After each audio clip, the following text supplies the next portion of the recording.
Welcome back to another episode of the Brawn Body Health and Fitness Podcast. So glad you're joining us today. I'm joined by Christina Hathaway, and we're going to be discussing body dysmorphia. Christina is a licensed associate marriage and family therapist, certified personal trainer, certified nutrition coach, author, and so much more. She is a very high-achieving individual, and I'm so glad to have her on the episode today to help me discuss body dysmorphia. Before we get to the podcast, here's a quick word from one of our sponsors. Christina, welcome to the show. Excited to have you on today. Thanks for having me. I'm excited to be here. So for people who aren't familiar with you and Ignite Ambition coaching and everything that you do, could you share a little bit about yourself? Absolutely. So my background is as a marriage and family therapist, and I practiced for over 7 years in the clinical side of things. And so my focus was working as an eating disorder specialist. I worked in inpatient, intensive outpatient, and outpatient eating disorder facilities where I worked with a range of people struggling with anorexia, bulimia, binge eating disorder, body image, body dysmorphia issues, and the like. And so I, in 2014, decided I wanted to take a little bit of a step back from that, left the world completely and went into marketing. But really what the goal was at that time was to figure out how to help people in a way that brings me, joy and gives me motivation and all of that, but also is it something I could do where I have really strong boundaries around, because, working with trauma and working with eating disorders can be quite all consuming. And so long story short, I started my first coaching program, which you had mentioned is the Ignite Ambition, which is more of a life and relationship coaching program. And then at the same time, I went and got my certifications in certified personal training and certified nutrition coaching. I'd always been a fitness instructor since, it's been 15 years. And it was like, I would love to be able to put this together and create a program that allows people who struggle with eating disorders and the like to body image, eating disorders and the like, to be able to get the nutrition, get the fitness side of things, but also work on the mindset piece. Because I recognize unless you have a diagnosis of anorexia or bulimia, you don't get to dive into why you feel the way you feel about your body. You don't get to, recognize the patterns that you have with food. You don't get to do that. And so rather than, having to go back to this clinical, very kind of stale environment, I thought, what if I create a program that allows people to work on their health, work on their wellness and their training, but also work on their mindset? And that's where the Mindset of Matter came about. That's amazing. I love the holistic approach that you use, and it really creates a kind of like a one-stop shop for people, right? They go to you, they trust you with coaching for certain issues, and now they can come to you for everything else. So it really eliminates the guesswork, and it eliminates the need to go from place to place to place to get all those different services. That's really amazing. Yeah, absolutely. And I felt that the industry was really lacking that, to be honest with you. You have the, just training side of things or just nutrition side of things, but we weren't bringing those pieces together and how people were feeling and thinking about those two sets. Right, because all of that is interconnected, right? Exercise will directly impact your mood and how you feel, and it can impact how you see yourself. And one of the common things that we see with people who are into exercise, whether they're just starting out or they've been doing it for a long time, is body dysmorphia. So there's that concept that they just don't like what they see in the mirror. And that's something that I think everyone has probably related to at some point in their lives. So to start off just by setting the definition straight, what is body dysmorphia? So body dysmorphic disorder is a mental health disorder where someone will see their bodies, and most specifically a certain part of their body, or 1 to 2 parts, that to them is completely distorted. In most cases, you know, someone who's a fit woman might look at their stomach, for example, and just think that it is fat, they're overweight, and it becomes such an issue that it actually affects other areas of their lives, right? So it's not just this thought of, you know, that could look better. It is very much affects the way that they relate to people. It affects their self-esteem. It can affect their careers and everything, because they're so fixated on it that it causes anxieties, you know, it causes depression. And so it's all consuming. And you're right, everyone has struggled with body dysmorphia to some extent. If we think of it on a spectrum, for example, you have the people that I'm talking about where it becomes very extreme. Like, this is where someone would go to a therapist and specifically work on it. But there's people all in between, and at different stages of their careers too. Because if you think of someone coming down from a show, right, they just got off stage and now they're going back into their reverse. You know, there's a part of that the dysmorphia is even higher. But then you have like a mom who just had a baby, right? And the distortions that come along with that. So, you know, there's a spectrum there that I think most people, you can relate to some part of it. Definitely. And because it's a spectrum, people don't often start at the most extreme end of it, right? It takes time to get to that point.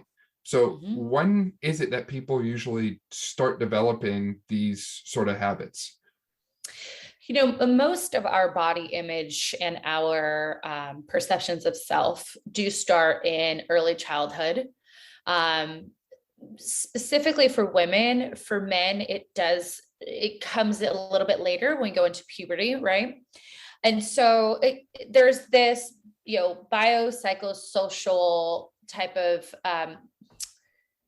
stimulus, if you will, right? So what initiates it? And majority of people will have a memory of their mothers, for example, making comments about their own weight, their mother's own weight, certain parts of their body. Then we have the social aspect of it, right? Where we go out into the world and we hear, you know, 10-day fix, flat stomach diet, or, you know, do these crunches so that you look a certain way. And so now we see it at home, we're hearing it in society. And so we create this like shame and embarrassment over certain parts of our bodies. And it can be different things, right? I actually have an example of this for myself. That's actually counter to what we're talking about. I was in the dance world since I was 3 years old. And so being in the dance world, you very much are body focused. And my dance teacher was such a healthy inspiration that I remember, you know, as you go through puberty, your hips get bigger. And she was just like, look at those hips, you look so good. Like, she really promoted it. But think about if she did it. Like, what if she was like, you know, I don't even know what someone would say to, you know, a 12-year-old girl at that point, but people make really negative comments. So anywho, so you have this, you know, feedback coming to you from a male perspective. Like, you see the people around you get taller, get stronger. Maybe you're a late developer and now you have shame around parts of your body. And then it just escalates from there, you know? Again, just that distortion that's created. I like to think of it as a filter, right? This filter in your brain that you can't see beyond. And as time goes on, as life happens and your weight changes, and you know, other parts, there are other things in regards to your body that you can't control, maybe medical issues or whatever it is, it just gets worse and worse. And that's where, like you said, on that spectrum, maybe it just started with like, I don't like this part of my body. And then as time goes on and life happens, it just escalates and the distortion gets deeper, if you will. Definitely. And I like how you bring up the biopsychosocial view of things, because it's never really one specific thing that causes it. It's a combination of many different things that kind of compound. You touched on individual differences. A good friend of mine and one of our avid listeners of the show, he'll throw some shade at me for this one, but he has a quad insertion point that is like halfway up his thigh. So he will, you know, work his legs really hard and he'll squat 300-400 pounds for reps, but he doesn't have any visible quad definition. He has what looks like small legs because the muscle bellies are shortened on his legs compared to someone else. Right. And something like that example is further exacerbated by social media and these different trends that we see in fitness, online, on magazines, on book covers, right? We all see this, ideal physique and ideal body, and we don't necessarily realize that filter in our brain doesn't pick up that image that we're seeing might have been altered or changed in some state, some way, shape, or form. And maybe it's not a alteration in the form of like Photoshop.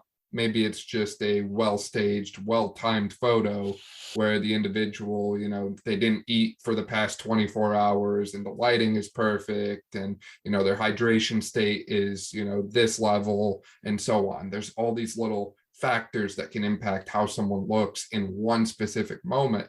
And too often we forget all those tiny little details that go into appearance. Absolutely. Not only do we forget that, and we don't realize like a lot of these images that we're seeing are, they're a facade, if you will, right? They're, like you said, perfect timing, perfect lighting. That person could have been training for that photo shoot for 12 weeks prior to, right? But also we've associated worth with how we look. And, a lot of my clients who come to me, they initially come to me with wanting to look like that person, right? Look like the magazine cover. But when we really dig deep, it's beyond just this external thing. It goes into, I haven't touched my husband or wanted to, have sex with him, or I don't feel like I can go socialize. Their sense of worth depletes as this external, view of themselves gets worse and worse, right? It just increases. And then, as you're mentioning, then it's just bombarded with BS, right, out there in social media. And so now again, we're struggling with that, external and internal reality kind of working against each other. But at the end of the day, all it's doing is it increasing the shame, increasing the anxiety and embarrassment of who someone is, right? And that's why having a good health and fitness coach is so essential, because this can be such a transformative thing for someone to get back on the right track. As you just mentioned, when people are struggling with body image and body dysmorphia, they don't want to do things that people do on a regular basis, like go out and socialize, like engage in recreational activities with their significant other. So to reclaim the ability to live the life that you want to be living and should be living is huge for people. It's transformative. And I think people often forget that that's the life that we all deserve to have, right? No one deserves to go through life and not enjoy it, right? It's too short for that. So if you are someone who struggles with this, definitely reach out to someone like Christina, because you deserve better for yourself and for all around you, because this isn't something that just impacts one person, right? It kind of has a ripple effect on your family and your friends and all those around you. Absolutely. You'd be surprised. I don't want to say you'd be surprised, but the women that I work with specifically, and men, but a lot of what I do is work with women. But when we get down to 4-6 months into this work, they're telling me things like, I am able to go run around with my kids. I was able to get in a kayak and go to the Girl Scout trip or the Boy Scout trip and kayak. My husband and I are hiking more and taking walks, and the quality of their life improves greatly. And it's not just because they physically can do it. They now understand what was behind it, and we work on that as well. The motto of Mindset of Matter is, what you say in your mind, you see in the mirror, and vice versa, right? So if you think about that from all perspectives of life, if I feel like I'm undeserving or less than, I'm going to feel like an undeserving and less than parent, professional, partner, all of those things. And so, your quality of life improves greatly. And I think that as a, the whole reason this company became what it is to help people do that. Cause you're right. This life is way too short to live in let's just say, to live in the, ideas of what society has told us that we should look like and feel like, whereas we can create that, whatever that is, for ourselves and the people around us. Right. I can't echo that enough. The power of positivity. So often we're surrounded by negativity, right? Maybe you're someone who works at the office 9 to 5 and your boss is always on your back, hey, this wasn't good enough, redo it. Hey, why didn't you send this email yet? And they're always kind of chipping away. And then you go home and, your kids are hungry and they're like, when's dinner? Why didn't you have dinner ready? And that chips away a little bit more. And the cup that you carry through life is always losing a little bit. And you can't pour from an empty cup. So if you don't take time for yourself to refill it, then eventually you're going to run out and run thin. So again, I can't echo that point enough, that you need to balance the negatives in life with the positives, with things like positive self-talk, gratitude, mindfulness practice. That in itself could be a whole episode. Huge. Right? The power of mindfulness. So when it comes to breaking the cycle of body dysmorphia, how do you go about, where do you start? We've talked about different things like fitness, like mindfulness. Where does someone start on that journey? So that's a great question. I think the most important thing is just understanding why, right? Like, where did this come from? And one of my favorite things to ask my clients is, close your eyes. I want you to think back of the earliest time when you felt whatever it is that they present to me. So ashamed of my body. Okay. So, where do you feel that in your body when you're feeling ashamed? Oh, I feel it in my chest. Okay. What emotion? Obviously shame, but is there anything else you experience? Oh, I experience sadness. Okay. I want you to bring those all together for me. And then I want you to close your eyes and go back to the earliest time that you felt that way. And the brain will go, boop. It's like instantaneous, and then tears happen. And then we start just recognizing it. Now, when I'm working with the mindset of matter, I'm actually not practicing as a quote unquote clinician, because I am working in these other areas at the same time. So I'm not doing like trauma therapy. If at that time I'm like, okay, this is something that you haven't processed, like, let's refer you out. But I just want to put that out there. But say that the client, we gain that awareness. Okay, that is true for you. I'll give you an example. I had a client whose parents would shame her if she ate candy or any food they deemed bad in the home. And so she then would hide and eat that food and feel shameful doing it. And so fast forward, the reason she's coming to see me is because she has lost this weight. She's done really well in her program, but in certain times of her life, or, as life happens, she's gravitating towards binging. Even though she knows what to do, she knows how to lose weight. She's been in positions before where she hasn't binged on like a bad food. And so we work backwards. Okay, tell me about where that even comes from, but then also help me understand in the moment, what are your major triggers to engaging in that behavior? So it's that clarity of, where did it start? And then where are the current triggers? And then we work on how to, in her case, it was in that moment, how to reparent herself. It wouldn't be for everyone.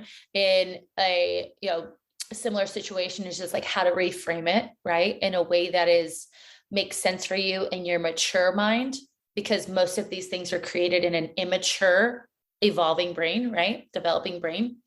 And so we reframe the negative thinking patterns, wherever that's like what you say to yourself, that internal dialogue. We help to create self-care and barriers to the triggers, which could be, work stress, relationship stress, whatever that is. And so the whole idea is to recreate, reframe, and process to an extent, so that in the moment, as they continue to come, you can approach them in a different way.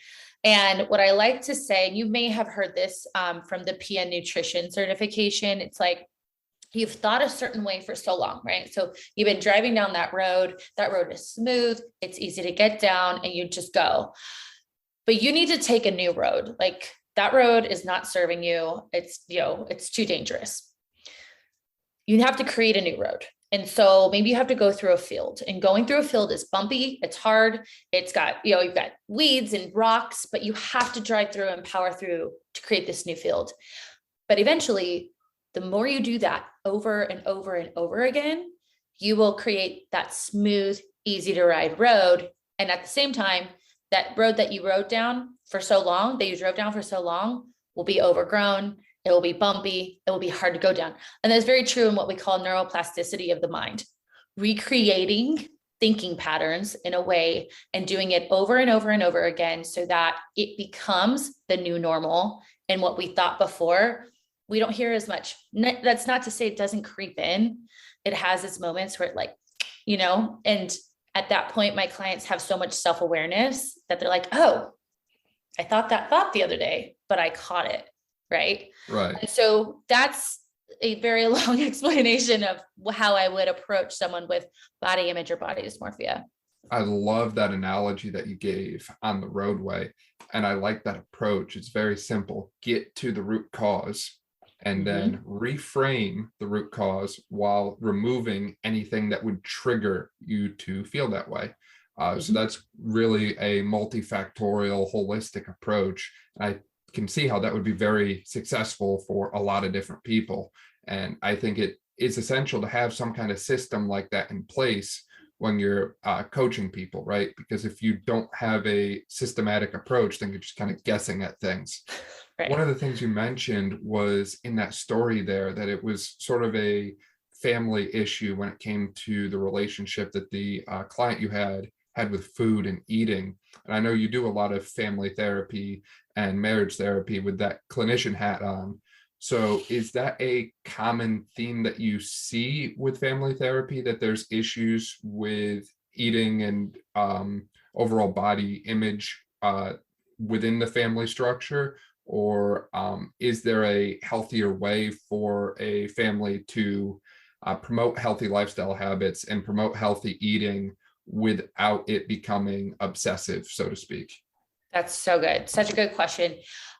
Normally when I have a client come in with body image issues, I'm going to assess the family structure, and not just the structure, but I'm going to assess the relationship with food, the client's perspective of the relationship with food and the body for mom, for dad, for siblings, if there's siblings, and then any other significant person in the family that person has a feeling about, that has contributed to the reason why they're there.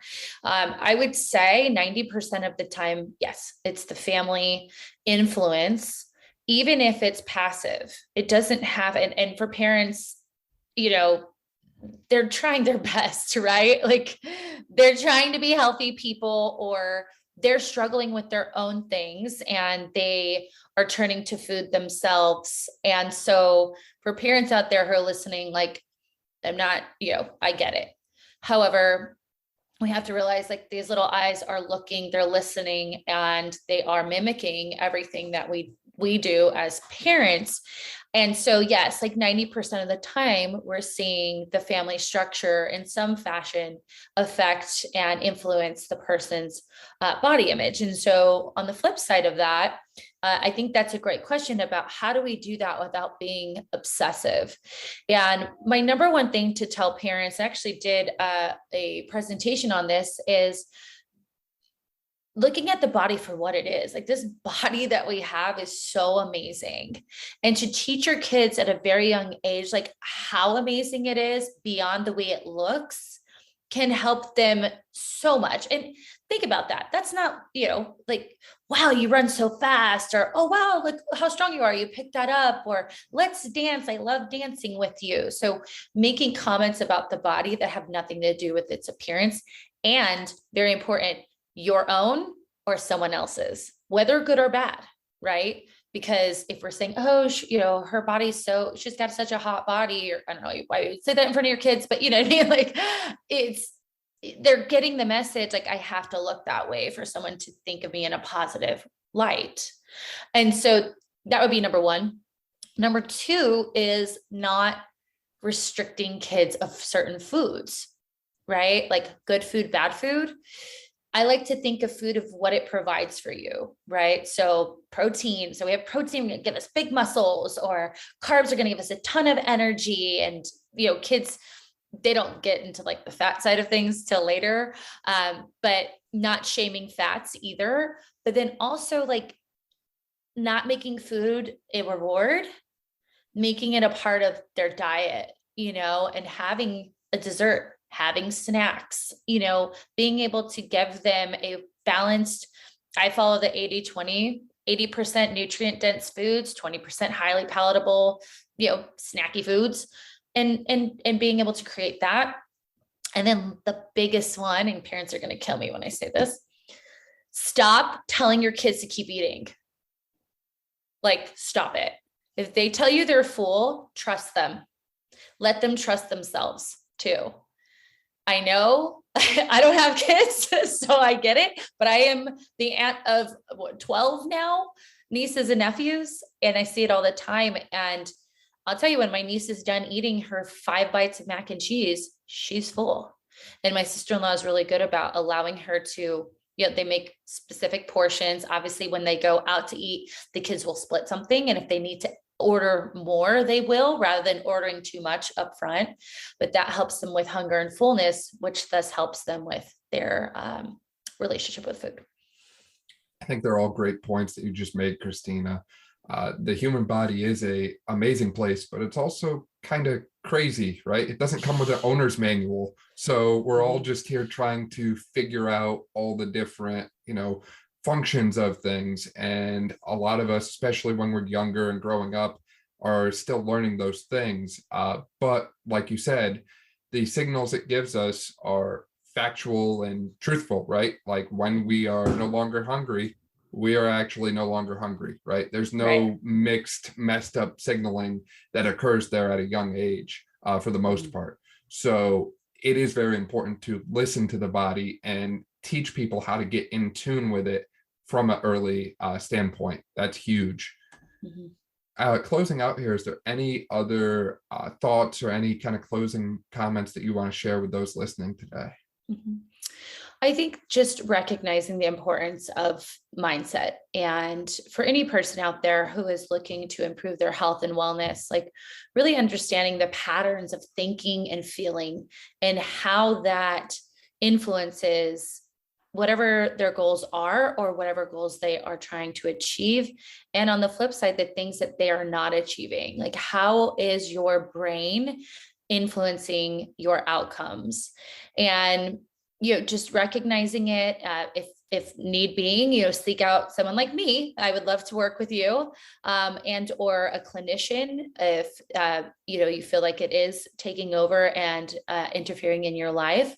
But this is so important and we don't realize it. And once we understand why we do or do not do things, our focus on health just becomes that much better, right? And we now are this whole person, and we're focusing on our whole health rather than just who we are on the outside. And it's a really cool thing. It's a beautiful thing to experience as someone who gets to guide people to that. And so I highly encourage it. Definitely. And for those who want to reach out to you, where can they find out more about you, or where can people find your book? Oh yeah, we didn't even talk about my book. So to work with me as a mindset, fitness, and nutrition client, you can find me at mindsetofmatter.com or Fit Mrs. Hathaway on Instagram. For life and relationship coaching, you can find me at igniteambition.com or Ignite Ambition Life Coaching on Instagram. And then, yes, I did publish my first book. It is a book about boundaries. It's a self-help book, self-help comedy, I like to call it, called Don't Hold Their Poop. And it's basically teaching people how to not internalize other people's emotional projections, how to set external and internal boundaries, as well as recognizing when you're the person dumping your stuff on others. And you can find that at that'snotmypoop.com and on Amazon. Awesome. We'll link to all of those in the show notes below too. So if you missed any of them, you can just click the link and check that out. Christina, thank you so much for your time. It was awesome having you. Yes, thank you so much. I appreciate it. Thank you for listening to this episode of the Brawn Body Health and Fitness Podcast. If you like this episode, please make sure you subscribe to the podcast on your favorite platform and share this episode with a friend who you think would enjoy hearing it.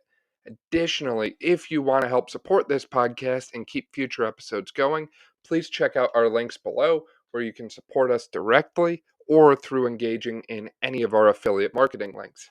Last, please make sure you check us out on social media at Brawn Body and leave a 5-star review, especially if you're listening on iTunes or Spotify.